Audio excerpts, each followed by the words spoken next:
Welcome to Classical Ideas. This is Greg Soden. The yoga known in the United States and elsewhere in the West is largely seen as a physical and postural practice. But the history of yoga's arrival in the United States is much different. The first half of yoga's history in the U.S. is of a mental and magical practice, and that history is the topic of today's conversation with Philip Deslippe. Philip Deslippe is a historian of American religion with a background in American studies and literature. His research focuses on Asian, metaphysical, and marginal religions in modern America. Philip is a doctoral candidate in the Department of Religious Studies at the University of California, Santa Barbara, and he's writing a dissertation on the early history of yoga in the United States. He has published several articles in academic journals, one of which we will discuss today, and he has written over 24 articles for popular audiences in such venues as Tricycle, the Buddhist Review, Yoga Journal, Air and Space Smithsonian, the Indian news site Scroll.in, and Tides, the magazine of the South Asian American Digital Archive.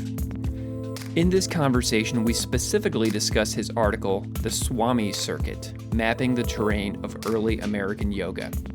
The article gives an overview of the ways yoga was understood in the late 19th to mid-20th centuries, which is largely the first half of yoga's history in the United States. The piece and our conversation discusses the network of traveling teachers of early American yoga and their student body. As always, you can find me on Twitter at classical_ideas, on Facebook at facebook.com/classicalideaspodcast, or you can support this show as a patron on Patreon at patreon.com/classicalideaspodcast. One last thing. Philip Deslippe is teaching an upcoming 4-week online course about the history of modern yoga in the West from yogicstudies.com. That's yogicstudies.com. Registration for Philip's course opens on May 2nd, 2019. So if you want to know more, please go check out Philip's course. A link can be found in your show notes. So without further delay, please enjoy my conversation on early American yoga with Philip Deslippe.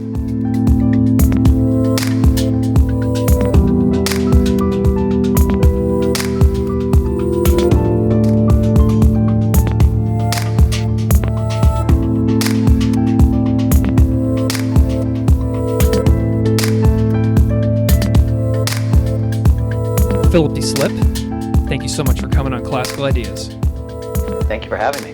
It's great to have you here, sir. I know that we've communicated a ton over the last couple of years on Twitter. It's been a delight following your work, and I'm so glad to finally have you on the show. Is it possible for you just to kind of introduce yourself to the audience and kind of say what you do every day and what you focus on as a scholar? Sure. I'm a doctoral candidate in the Department of Religious Studies at the University of California, Santa Barbara. The focus of my research is Asian metaphysical and marginal religions in modern America. I do most of my teaching and work as a teaching assistant in the Department of Asian American Studies at UC Santa Barbara, so I'm kind of in between both of those worlds. The dissertation that I'm working on is a history of early American yoga from the mid-19th to the mid-20th century, and it looks at how yoga during this time is very much involved in the American metaphysical tradition and also tied in with matters of race, citizenship, and immigration. Wonderful. I'm always kind of curious on the background of religious studies scholars and kind of how you got to the path that you did. Is there any specific spirituality background that you have or academic background that you have that sort of led you to this moment? I think as an academic, a real kind of starting point for me was my sophomore year as an undergraduate at the University of Connecticut. I was really unsure if I wanted to go to college, and I started my undergraduate work no real certainty that it was something that I wanted to do or continue. And so I spent my sophomore year abroad in France, and I studied at the University of Paris 8 in Saint-Denis, in the suburbs of Paris.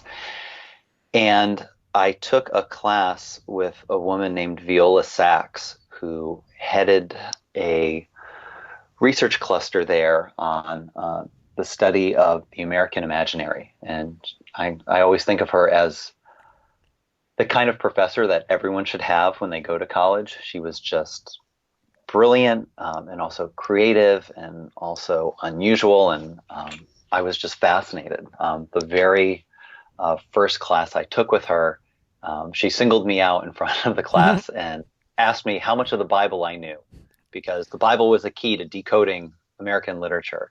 And it just kind of took off from there. And I took every class I could with her. And then when I came back to the States, I just kind of devoured every class I could take in English and American literature and American studies. And that really kind of set the tone for how I viewed research and academics, of just very kind of free-flowing and interdisciplinary. And I'm really grateful for the professors that I had there, and the kind of support and guidance that they gave me. So I went from an undergraduate degree in English and American Studies.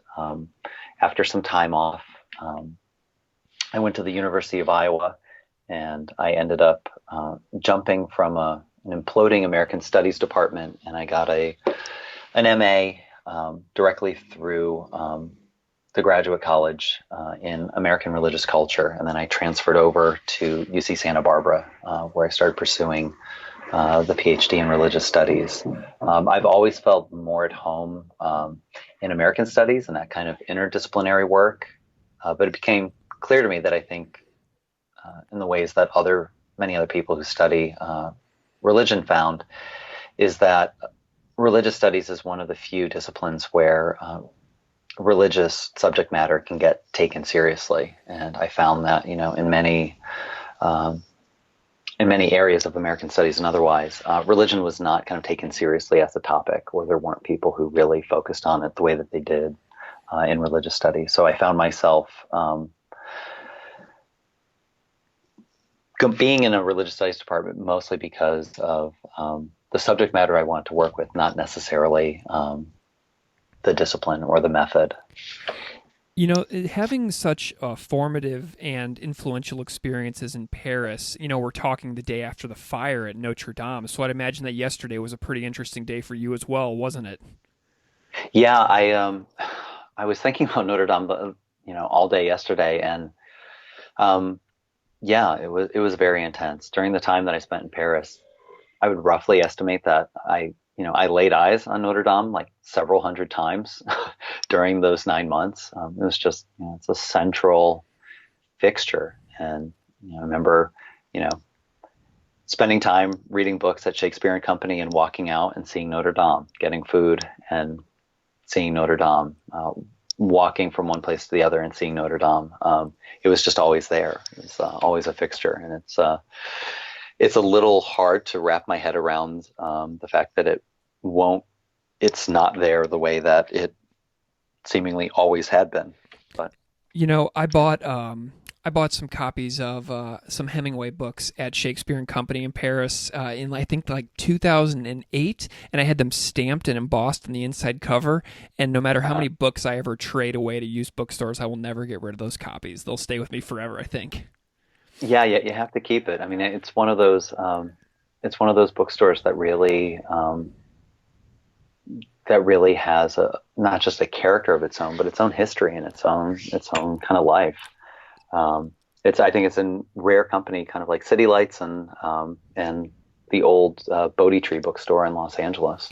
So before we dive into the Swami circuit, which is something that we're going to talk about in just a little while, how did you come to be intrigued by Asian, metaphysical, marginal religions in America? Like, when did that moment really click for you that would be your area of emphasis and focus? I think I came at it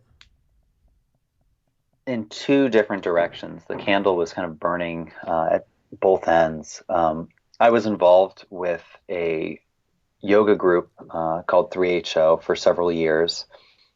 Um, and by the time I started leaving the group, a lot of things just didn't sit right with me. It was kind of clear that the backstory of the group, their claims to how the kind of yoga they taught came to be, it just didn't seem right. It didn't seem real or based in fact.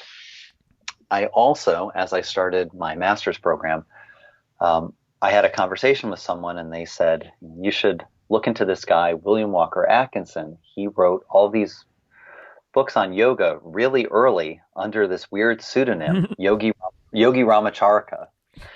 And while I was in Iowa, I did work on both.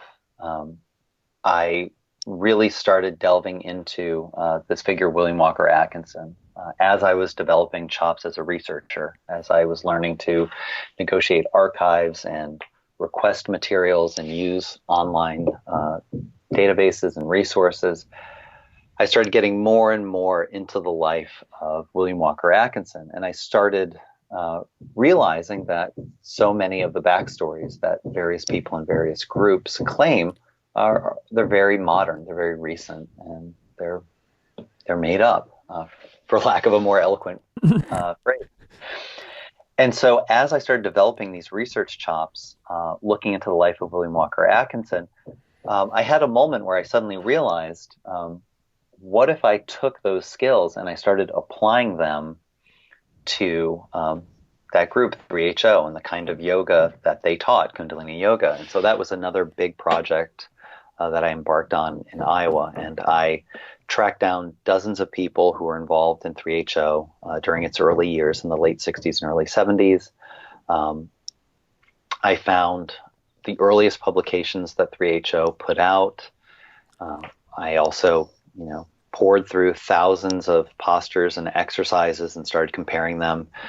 And I eventually published an article on the origins of Kundalini Yoga. And so kind of both of those things, the historical work on Atkinson and the more recent historical work on Kundalini Yoga, those both really helped me not only develop my methods as a historian and a researcher, but also kind of formed and shaped my interest in that kind of creating of tradition. And do you think that your personal yoga practice was helpful at all as well in solidifying that as an area of interest?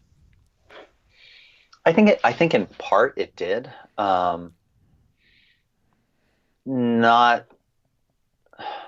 how do I put it?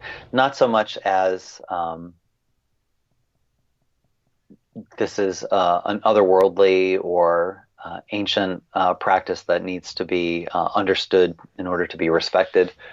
But I think just kind of being in a group and seeing how worldviews were formed, how ideas of a tradition were not only created but reinforced by its members. I think that was one of the things that kind of stuck with me, that I found really fascinating and interesting. Cool. That led me to do the work that I did. Yeah. I love the article that I read leading up to our conversation today that you put out called The Swami Circuit in the Journal of Yoga Studies. And this article is so interesting because it maps the terrain of early American yoga. And it's the title of a piece that you have out. And so what does the Swami Circuit, and so what does a journal like the Journal of Yoga Studies primarily publish? Is this like a... Actually, I think I'm going to not ask this question. Sorry, Philip. Let's see. Oh, that's okay. I didn't like where that was going. Let's see. So you have an article out in the Journal of Yoga Studies called The Swami Circuit, which maps the terrain of early American yoga. So when people close their eyes and picture yoga, what do you think that most people think of today? I think when people imagine yoga today, they have very similar and very clear ideas of what yoga is. And I think it's pretty safe to make the claim that despite the differences that different styles of yoga make about themselves, yoga is very much kind of standardized, in some ways homogenized. Um, the little differences aren't really that different. When you say yoga, people imagine a class of about an hour in which people go through a sequence of postures. Maybe they do some kind of relaxation or visualization at the end, um, but it's pretty standardized. Yoga is a physical practice, usually done on a mat, perhaps in a studio or in someone's own home, but it's using the body to improve the body and perhaps improve the mind or someone's general well-being. And this is very different than the yoga we find a century ago. There are maybe some general similarities, but that kind of physical practice and that kind of understanding and use of the body is just not there to be found when we go back to the 1920s and the 1930s. Yeah, and you trace in your article, you trace this history in the late 19th and early 20th century. You discuss a major moment of importance as the 1893 Parliament of World Religions, and then there's a quote in the article where you say it looks, quote, markedly different than its contemporary form, referring to yoga. So how does yoga practice look in the early 20th century that might be slightly different from what we think of today? I think the main difference, and I'm embarrassed to use this pun, is that ideas of yoga during this time are very flexible. Oh, There good. is there is no kind of standard single understanding of what yoga is. And during this time, we see a variety of people teaching and practicing a variety of different things, all under the name yoga. And there's no real dispute or argument about it. People teach yogi philosophy, yoga breathing, yoga psychology. Um, there are yoga diets, and none of those things are contested as being yoga. It's very much up for grabs. So we have a variety of different practices that are being presented to the public as yoga with very little disagreement. So it's not like the postural form like you would see today, where it's up dog into down dog, and then there's the transitions that go throughout a series of flows and classes like you would think of today. It's not like that, right? No, it's not. I think a really valuable reference point is Mark Singleton's 2010 book, Yoga Body. He talks about the origins of modern postural practice. His main argument is that what is recognized as yoga today, that flowing sequence of postures, that physical postural practice, that is not ancient and traditional as much as it is modern and arising from a particular historical moment. Singleton's going to argue that in the late 19th, early 20th century, you have these various practices and these various concerns that come together and through a few key individuals gives rise to modern postural practice. What we understand as yoga today, it does have some older postures, but it's also incorporating Western bodybuilding, Swedish gymnastics, even military drills, and that it is a more recent invention.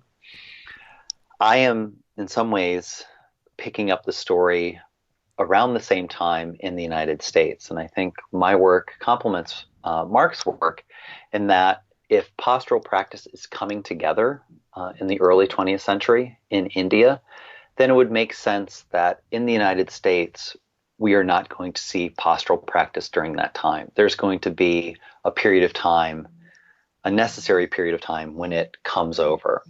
And that's, in fact, what we see. I think one of the big figures in this modern revival of Hatha Yoga is Swami Kulvalyananda. And we start to see some of his writings and some of his publications show up in the United States in the 1920s. But postural practice as we know it doesn't really take off in the United States until right around the beginnings of World War II, late 1930s, early 1940s. As I mentioned in the article, we start to see physical culture magazines announce postural practice as a new import, as something that has just arrived. And that really starts to mark the transition. Through the 40s and 50s and early 60s, the body and postural practice really starts to become ascendant in American yoga. Is there anything pre World War II that a modern yoga practitioner in 2019 would recognize at all? Yes and no. I think many of the practices that were done as yoga wouldn't be recognizable to someone walking out of a yoga studio in 2019. Um, for the most part, in the 1920s and 30s, there's very little physical movement or exercise. There's a lot of breathing and visualization, affirmations, philosophy, different things like that. So much of it would be unrecognizable. I think one of the most striking things that I found in my research is that demographically, it has been incredibly consistent over the past century. One of the things that I did for the article was I tried to figure out what the demographics of yoga were during this time in the 1920s and the 1930s. So what I did is I was able to find mailing lists in an archive, and I was also able to find several dozen photographs of lectures and classes done by yoga teachers during this time. And then I did the very tedious task of counting names from mailing lists and counting heads from photographs. And I was able to come up with a grand total of about 2,400 attendees at different events. And I was able to divide them into how many men and how many women were at these events. And then with other sources and information, I was able to kind of recreate what the demographics would be during that time. And what I found shocking is that it's basically the same composition as the large-scale surveys and questionnaires that Yoga Journal and Yoga Alliance have been doing every other year. It's almost identical. So about 3/4 of yoga classes in the 1920s and 30s were women, and the same is true today. And classes were and are now largely white, largely educated, largely middle class. Wow. So there is that kind of shocking continuity. Wow, that's really interesting whenever you think about, the differences between society now and then, and the difference between modern yoga and pre-World War II yoga, and how the demographics are still the same. That's really quite stunning. Yeah, Did that it surprise is. you?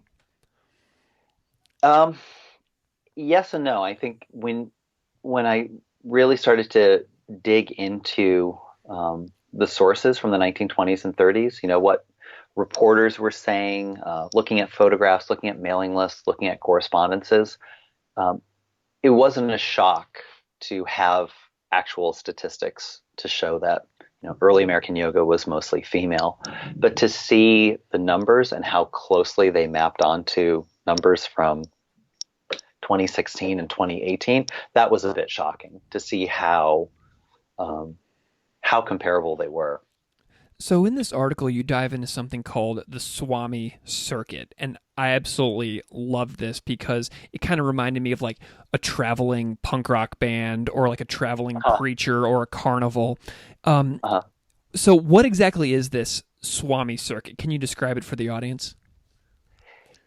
Yeah, in general terms, what I mean by the Swami circuit, and I found out because I was really deeply in this time period of the interwar decades. I found out that in the late 1960s, I believe it was either Time or Life magazine, they actually used the same phrase to describe hippies moving from one guru to the next.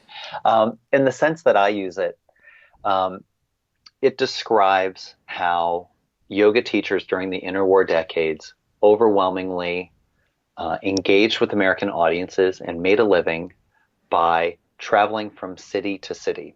And they had a very standard pattern. They would come to a city and they would offer a series of free public lectures designed to bring in as large of a crowd or audience as possible. And then those free public lectures would then lead to a series of smaller private classes for a fee. And usually those classes would be on over a weekend or on a series of weekday evenings.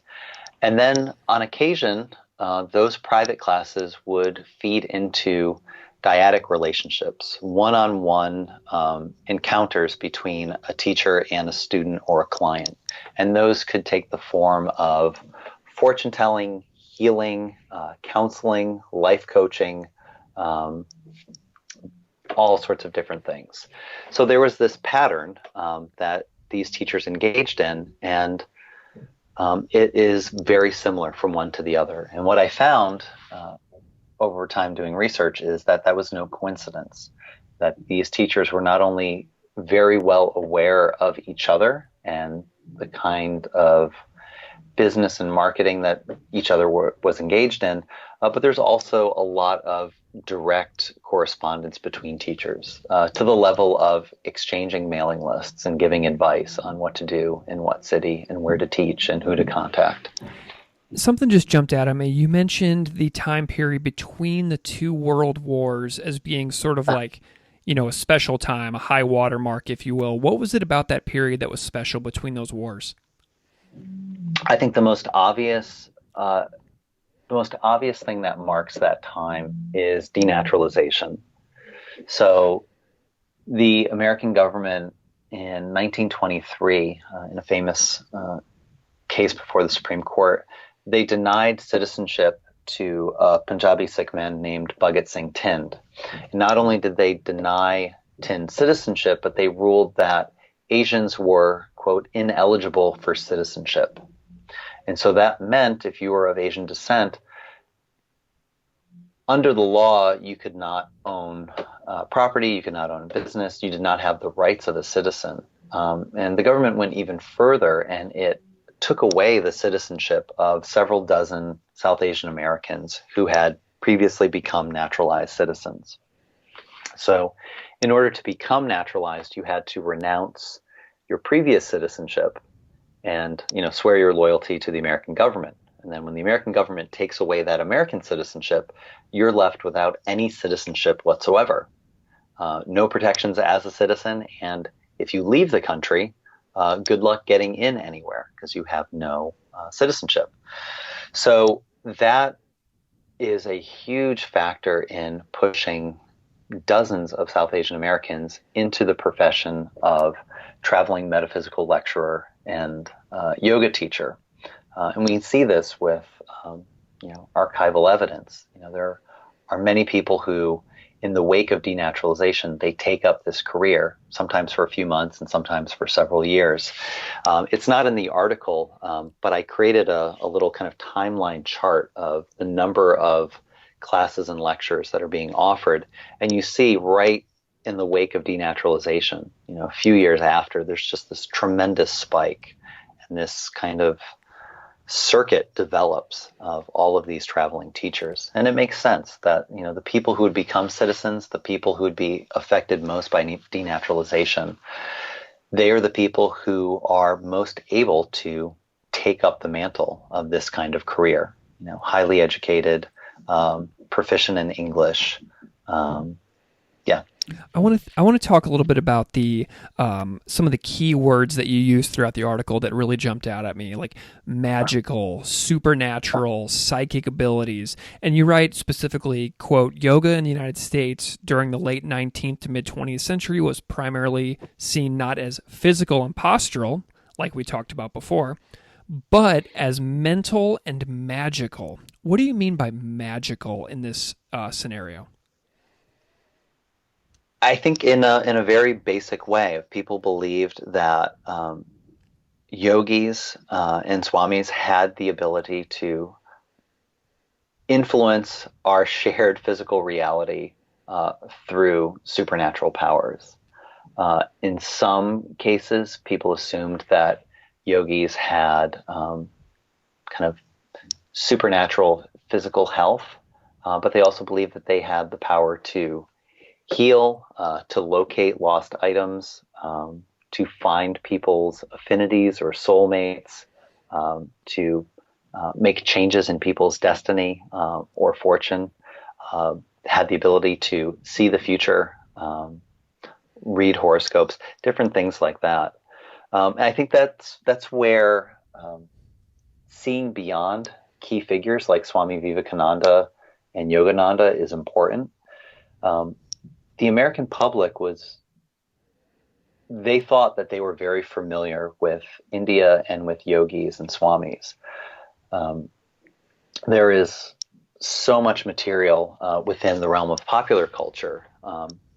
For decades before Vivekananda, the American public was used to pulp novels, vaudeville shows, magical performances, newspaper stories, all sorts of accounts that gave them an idea, however erroneous, that India was a land of magic and that there were wonder workers who had special abilities. So we find in a lot of memoirs of early South Asian immigrants to America, it's a common motif that they would be approached by ordinary Americans who would just assume that because they were from India or because they wore a turban, that they were able to contact spirits of the dead or that they had magical powers and abilities. So it sounds like there's a lot of stereotyping and some racism and prejudice going on as well. Yeah, I think it's important to be nuanced about it. And one of the questions that I get a lot from people who read the article or read other work that I've done is just the assumption that these people who were portraying themselves as yogis and swamis during this time, that they were just fakers, that they were con artists. And I don't think that that is the entire truth. I think the majority of them were people in a very difficult moment in history who were trying to make a living and support themselves in the best way that they were able to. I think that political environment was a really crucial element for the proliferation of yoga during the 1920s and 30s. The other things that I think make that period of time so special is that immigration was severely limited. So there were very few actual people from India in the United States. So there was little reality to get in the way of Americans' perceptions of what India was or what Indians were like. I think it's a pretty fair guess that in some major cities like Chicago, you had more people pretending to be from India than you had actual people from India. And when you look at the classified ads of major newspapers and you go through the sections of, fortune tellers and mediums, there's so many people who are claiming to be yogis or swamis or to be holders of magic from India. I think another big change is the Second World War. In the online magazine Tides, put out by the South Asian American Digital Archive, there's a great article by someone named Ishnan Ashutosh, who talks about how Americans viewed India during and after the Second World War. And I think that's also a big shift. Starting in the Second World War, Americans have more direct exposure to India. Americans see themselves on the world stage in a different way. And so a lot of those older imagined stereotypes of India don't really hold up. I also think that, there were enough of these yogis and swamis that after enough time, they kind of became a cliche, or they became such a well-worn fixture in the landscape that they no longer had the allure or the mystery or the charm that they once did. And we also see that in popular culture, that the image of the yogi or the swami goes from being dangerous and mysterious to, by the 40s and 50s, becomes like a gag, or becomes just a kind of another standard side character. Yeah, well, and you've got so many cool images and flyers and newspaper clippings in this article.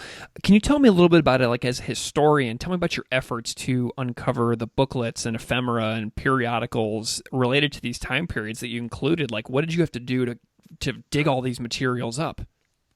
I had to do a lot. I had to do quite a lot. Um, if I was backed into a corner, and I had to give a simple phrase for the kind of scholarship and research I do, I would describe myself as someone who does historical ethnography.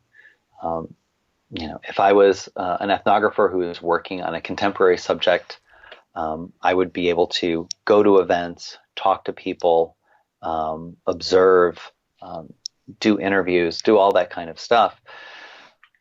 Fortunately or unfortunately, the subject that I'm working with is, 70 to 100 plus years old. So I have to do that kind of work through historical materials.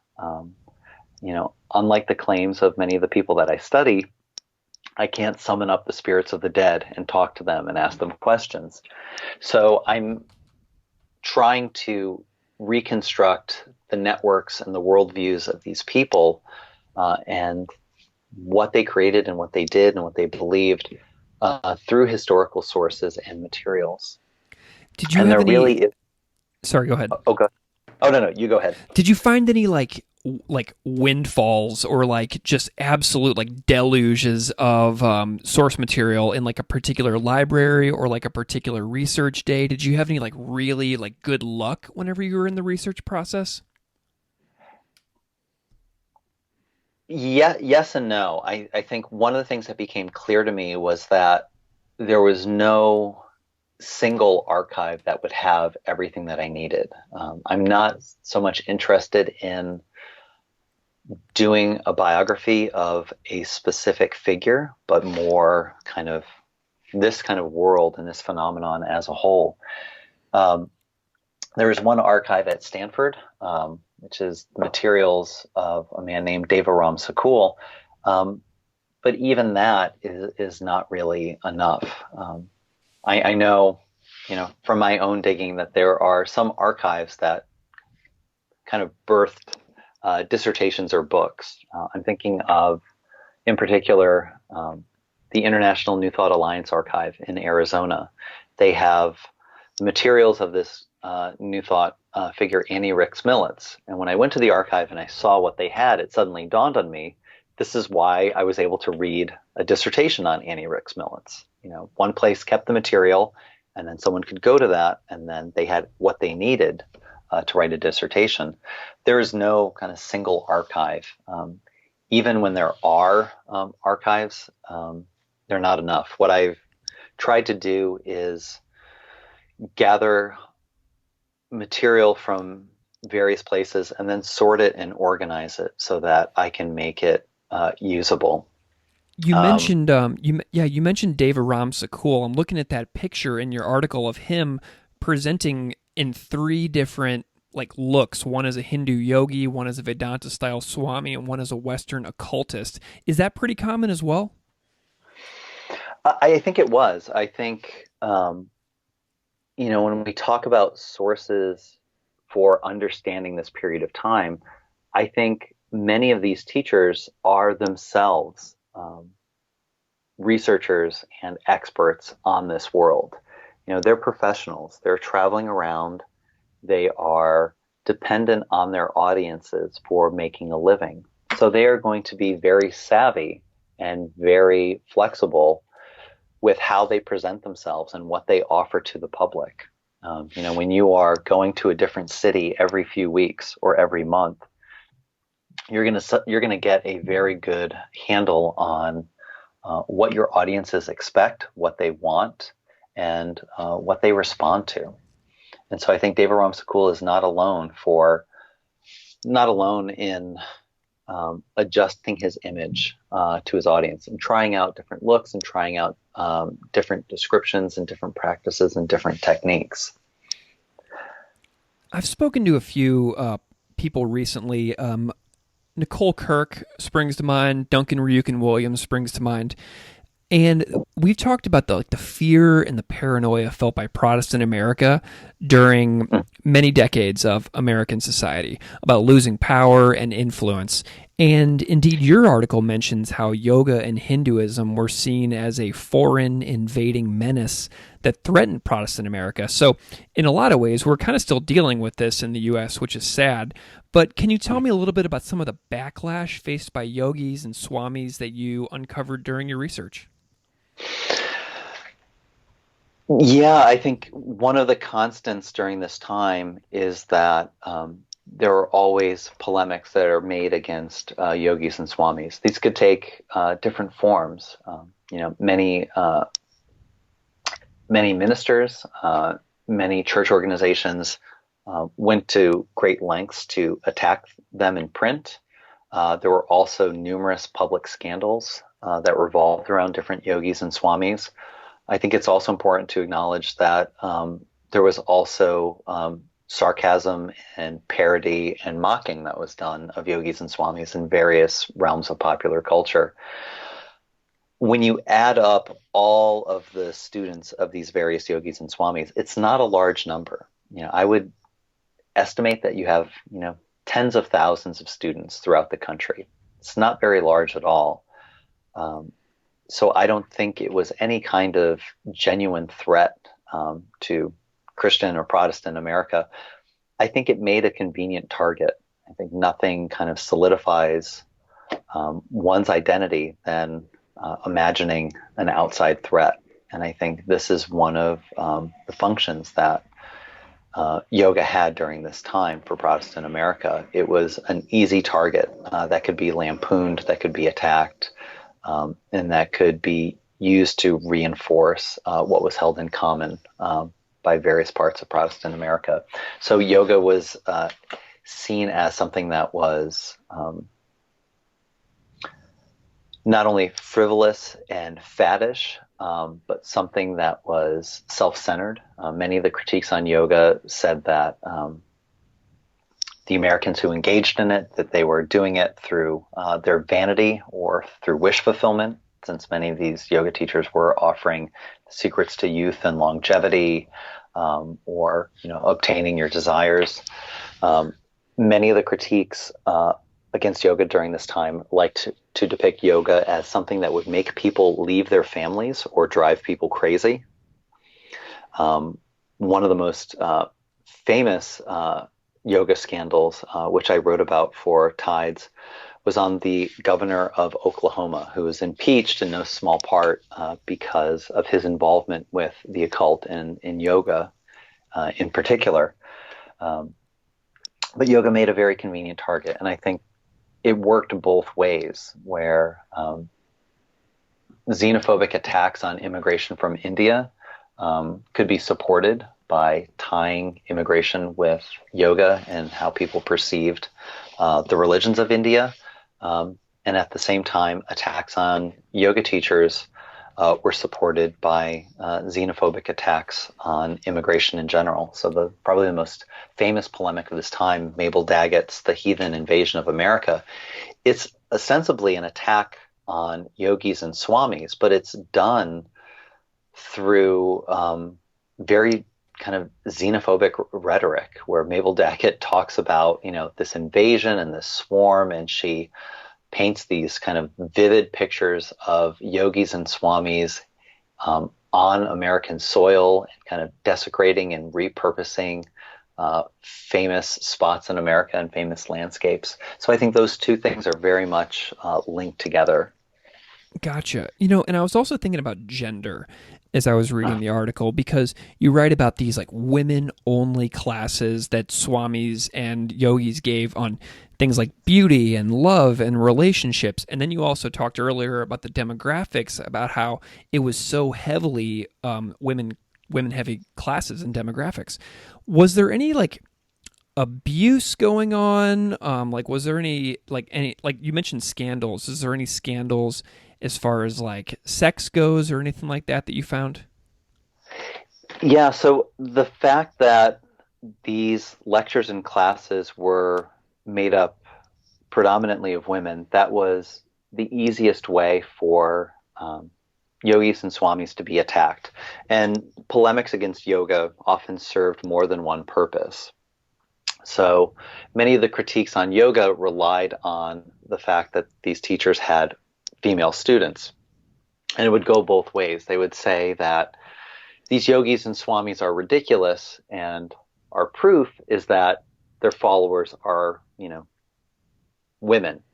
And the attack the other way would say, of course, these yogis and swamis are con men and they're without morals and they're reprehensible because they're taking advantage of simple-minded women who, are following them based on, their own vanity or their own misunderstandings.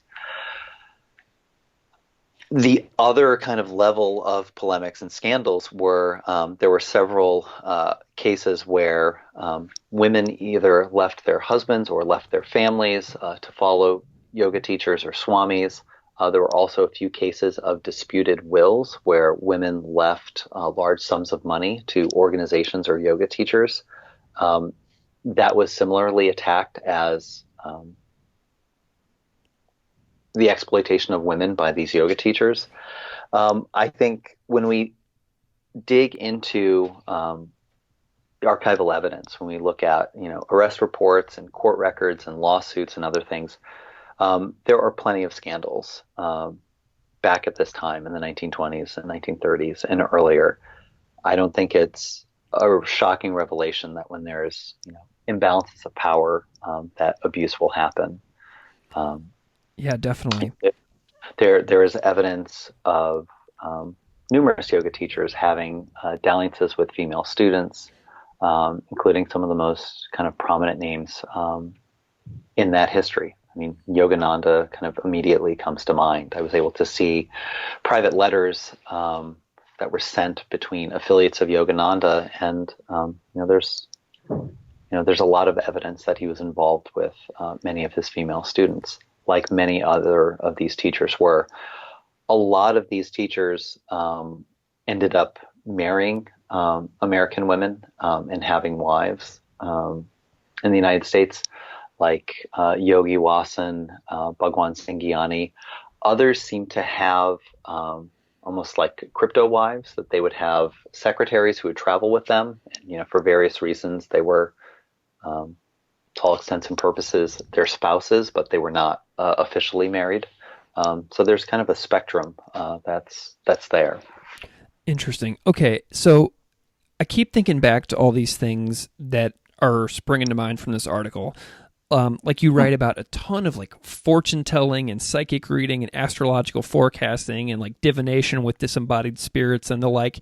So I've read a decent amount about Hindu practice and things like this over the years, but like I've never had any of these topics really jump out at me in my reading. Is there any basis whatsoever in Hinduism for any of these things that people were going to these yogis to have done? Or is this all just like them pulling something over on American people who know nothing about Hinduism so that they can make a living in a country, in a place where they're not entirely welcomed?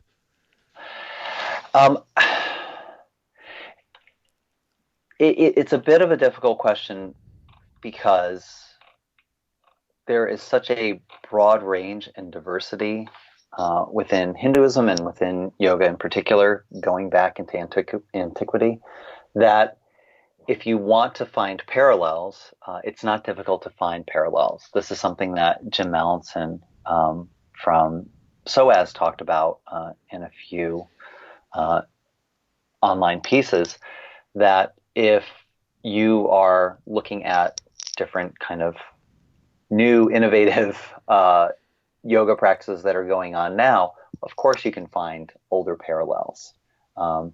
People who are trying to pair marijuana and yoga, or naked yoga, or goat yoga. Right.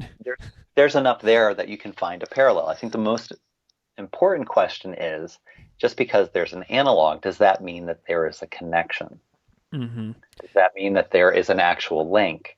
And I think when we look at the fortune telling and the psychic readings and all of that stuff from the 1920s and 30s, maybe we can find analogs with earlier practices within Hinduism or yoga, but most importantly, there are not direct links. And it's kind of clear that what these teachers are doing is, for the most part, they are paying attention to what's going on around them, and they are picking things up from the American metaphysical tradition and then repurposing it and presenting it to their American audiences. Gotcha. Have there been any long-term consequences regarding the American understanding of Hinduism, as much as there is an understanding? Has there been like any long-term consequences of our society understanding or misunderstanding Hindu religious practices because of these like lingering possible stereotypical views that we have from a century ago? I think less and less, but I think there are still some echoes that are there. The idea that India is a spiritual place and people from India have a unique connection to the supernatural. I think we still see that kind of Orientalist view with Americans in general, specifically in the yoga world. Why do so many yoga teachers go to India for teacher training programs? I think part of that is there's still this kind of vague sense that there's something more spiritual about doing your practice on Indian soil. The idea of yogis and swamis as turbaned fortune tellers, we still have little traces of it that are still around. You can that idea, that motif kind of pops up every now and then. I think, ironically, the most famous example of that is on ESPN. Chris Berman would do a feature where he'd make sports predictions, and he would put on a turban, and it was called Swami Says. Oh my gosh, I didn't even know about this, and I used to watch that. Yeah, I mean, it was like an occasional weekly thing. I think that's like one of like the last echoes of that kind of thing directly. I personally think that the most lasting legacy of those images of yogis and swamis and that all those polemics against them, I see it as most active in the anti-cult movement of the late 60s and early 70s. When we look at the brainwashing controversies that were going on during that time, the idea that people who were members of so-called cults had their will taken away from them, that they were brainwashed, that they were programmed. The end of those kind of polemics against yogis and swamis, we still see them active in the mid and late 50s, and in some cases the early 60s. I think it's very reasonable to assume, because they're so close within living memory, that a lot of those polemics against yoga were revived or were still present when we have, the anti-cult movement of the late 60s and early 70s take shape.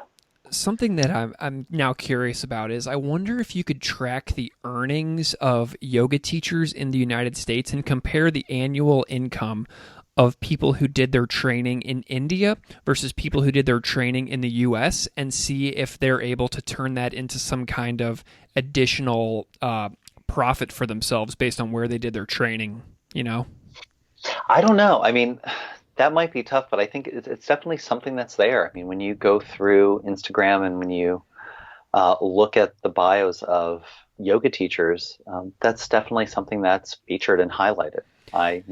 I studied with so-and-so in India. I did a teacher training program in Rishikesh. That's very much a thing. Yeah. All right. Well, Philip, I have absolutely loved talking to you. I've liked reading your work too. I'm really grateful that we were able to get in touch and talk about the Swami circuit, and to talk about some of your other work. This is some fascinating history, sir. What are some of your short-term goals as far as your research goes? Short-term goals are, I don't know how short it is, finish up the dissertation. I have a few other smaller projects that I'm concurrently finishing up. And yeah, some of those are a chapter on the connections between yoga and Christianity in America. I'm also working on another chapter about the connections between Asian religions and ufology in the early 20th century.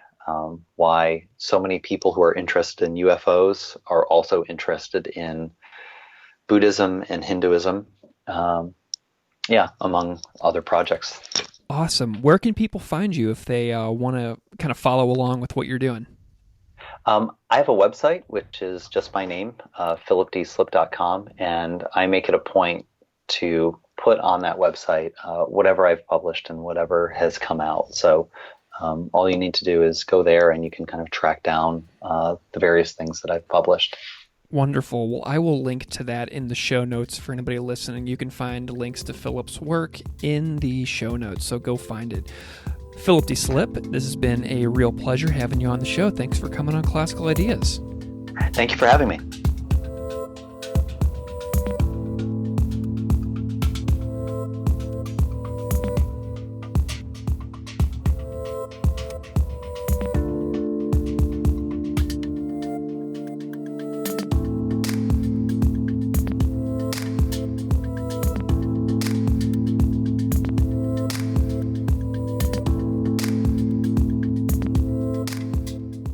Classical Ideas is produced by me, Greg Soden. Music on Classical Ideas is composed and performed by Derek Strybig. You can find his music at www.wearewarmmusic.com. If you like this show, please rate it on iTunes, Stitcher, or wherever you get your podcasts. You can email me at classicalideas@outlook.com.